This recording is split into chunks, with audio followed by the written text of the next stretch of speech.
was able to comply. No. So we are a community-based program. The one thing I will say that's interesting for me, given my background with developmentally disabled individuals, is that, you know, when I was working with that population, I was like, let everybody out of the institutions, close all the institutions, everybody should be community-based, because people were being warehoused because they were different, you know? And those people didn't belong in, say, Allentown State Hospital. They belonged in an apartment in Emmaus or wherever. But I do think that pendulum has swung too far, because there are people with serious mental health needs who really do need some kind of long-term inpatient treatment. And those kind of options are not readily available in Pennsylvania at this time. At least, I mean, I'm not saying they're not out there, but they are not out there in the numbers that we need them. So I've been in an inpatient, sort of an inpatient facility, and it was more or less, I was at Muhlenberg, and they kept me for 21 days. And the main reason why I stayed that long was because they were trying to help me get into treatment at that time for my substance abuse.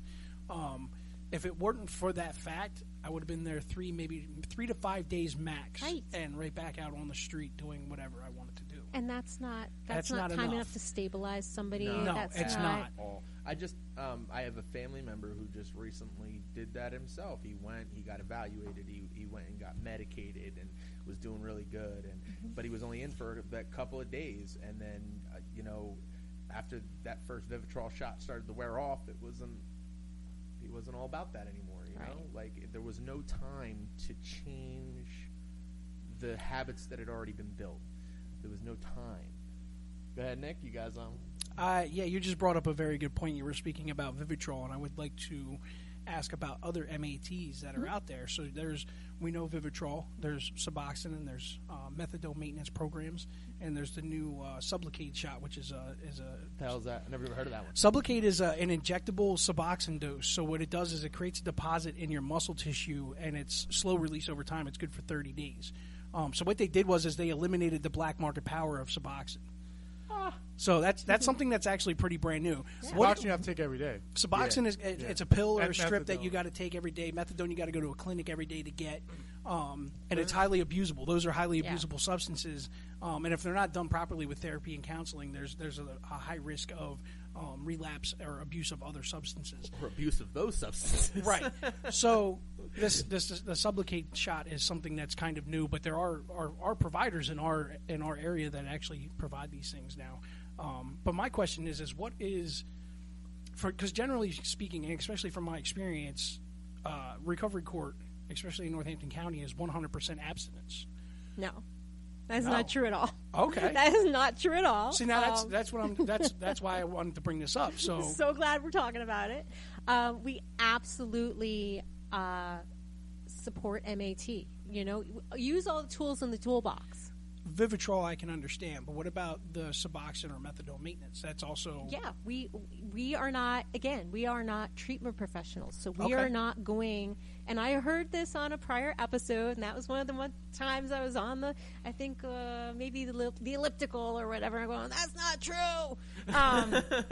So I'm glad, because I didn't come with any notes like anything I wanted to correct, but actually that's something I wanted to correct. We do not have any preclusions on the different kinds of MAT that a person can use. See, I was informed differently when I started. I don't remember exactly who. I remember talking, and they were like, listen, you can only take whatever they tell you is okay to take. And like, if was you're that someone in the program, like someone in a treatment capacity? I don't remember where the information came from exactly. Okay. I just remember having the conversation, It could have been with somebody on treatment. It could have been with somebody in the program. I don't really remember. Memory's bad. Yeah. No, it's been a minute, Yeah. But the they would never be the team. Right. Okay. The they would be your treatment professional, your medical professional, the person that would make that recommendation. So if I had gone to a long-term treatment facility and my clinical staff at that facility had made the decision that maybe it would be best for me to be on some sort of maintenance program coming out of treatment, I would be expected to comply with that. Mm-hmm.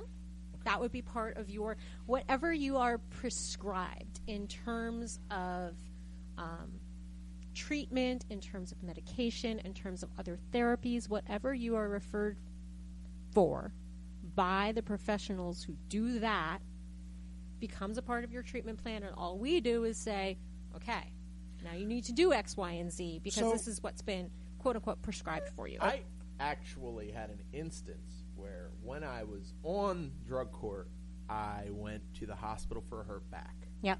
And they were going to give me muscle relaxers at the hospital. And I contacted, I don't remember if it was Lori or Jenny, and was like, am I allowed to take what they give me? They were like, you're not allowed to take anything except Tylenol. Well, I mean... I was like, I'm at the hospital. Right. And that was going to be my question. Like, what happens if I have a tooth cut out? Like, let's say I have an impacted wisdom tooth and I got to get it cut out, and the doctor wants to give me Vicodin or Percocet or something like that to deal with the pain. Right. Because I've seen people now, and that might have just been a personal choice that they made to not take them. But I mean, that would be something, in my opinion, that your probation officer would be able to keep track of. So, like, how many pills you're taking. So, like, if they show up at your house and they count your pill bottle, like, if there's not what's supposed to be in that pill bottle, you get in trouble. And that we do get ourselves involved with. We don't get involved in whether you're on MAT, whether you are in long-term treatment versus IOP versus whatever. We don't dictate those kind of decisions. But we do expect you, as a person in recovery, to, when you go to the doctor, when you go to the oral surgeon, whatever it is, that you say, I'm a person in recovery. You know, so you make it's a responsibility. The responsibility is on you to make that known. Integrity. And make the right choices. So it's not that you can't necessarily be on something that you need, but then we need to know about it. We need to monitor it. Exactly. If you're so we don't want you to be med seeking because that's not. And I know that's not recovery behavior. That's not recovery behavior. And I know my limitations. So, like, if I feel like I can deal with the pain, I'm just going to deal with it. Because if I put something like that in my body, if I put a Vicodin or a Percocet in my body, I'm just going to wake that beast up all over again. Yeah. See, and it's been so long since I've had an opiate in my system. I don't know how I would react to it at this point. It's been quite some time. But I'm also kind of scared to find out. So that also pushes me to make the decision to not take one. I've had 3 minor procedures since recovery court started. The first was 2 weeks after recovery court started. I had a tumor on my parotid gland, which is one of your largest salivary gland. So they basically sliced my face open from above my ear to maybe 2 inches below.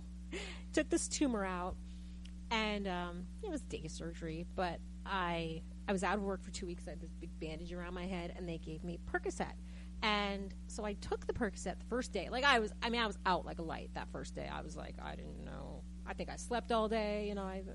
My husband remembers that day. I don't. The following day, I'm pretty sure he gave me my meds. The third day, I was like, oh my God, my stomach really, that Percocet made my stomach so upset. I was in more pain from that than I was from my face having been sliced open and stapled back together. So I was like, no thank you. Thank goodness you had a bad experience. Right. Oh my God, I had such a bad experience. My first experience was not like that. No, it was like I was in so much pain and discomfort from the medication. Same thing happened. I had a wisdom tooth removed, and it was impacted, and it was this whole big thing. And, it was like, okay, so they gave me perks again, and I took like 1 dose, and I'm like, no thank you. I actually had a wisdom tooth out on Thursday. Easy breezy. I took some Tylenol this morning. I'm fine. So for me, I'm like, how can people even want to take these? My experience is like, oh my God, I feel so much worse from taking these pills. But I've learned too from over my experience in jail. I've had 4 teeth pulled in jail. No, 3 teeth while I was in jail. And it only cost me $5, so I can't complain about that. Well, there's that. But they don't give you narcotic pain medication in jail unless you're having like major surgery or something like that. So the dentist came in and gave me like 4 shots of Novocaine and in the gums and the roof of my mouth and the cheek. Cost you $5? $5. What can I do to get back to jail for a couple days? Right. So, but they gave me Tony. ibuprofen as an anti-inflammatory or whatever, and that was completely fine. And within 3 days, all the swelling was gone, the pain was gone. Like there was no issues with it whatsoever. A lot of times you don't have to take that kind of stuff. No, you really don't. It's all on its perceived pain reception. Yeah, it's kind of crazy. I mean, they didn't give me anything this time. I think they could tell by the way the tooth was situated. It wasn't. I mean, the last time there was this it took like a month to heal. It was this huge. Well, they probably had to cut it open the last time. It was completely sideways, completely impacted. This one was just kind of at an angle, so just it wasn't popped so, right out. Yeah, Right. slide it right out, no problem. and, So and he's saying taking the pills caused more pain than that? yes, Wow. it was horrendous. Well, lucky you for that experience. I know. I'm like, At least it was a bad experience. it was a very, very bad experience. So that's my experience with opioids. There we go. In a nutshell. In a nutshell. Well, the recovery court system, it seems, seriously, since the beginning, has completely changed now, right? In what ways? What do you mean? What are you wondering? Well, it started off, it seems like everything, you said everything was experimental, right? Well, I mean, you try things. It's not that it's completely experimental because there is a structure. You know, it's a structure that's being used not just across the state or across the country, but in other countries. It's a proven structure, but you kind of you tweak it. So yes, there's that. Now, have you seen? What kind of things have you seen that you guys just were like, no, we're not doing that? Like, have you ever seen anything where when you're out doing your investigations for drug court? Recovery court now. When you're doing those investigations, is there anything that you're just like, nope, we're not going to adapt that? That just doesn't seem... There have been some things that we've really kind of discussed as a team where certain people have really pushed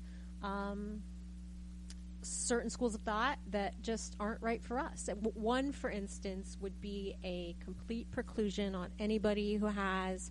like a PWI charge, possession with intent to deliver. Okay, that makes that person a drug dealer.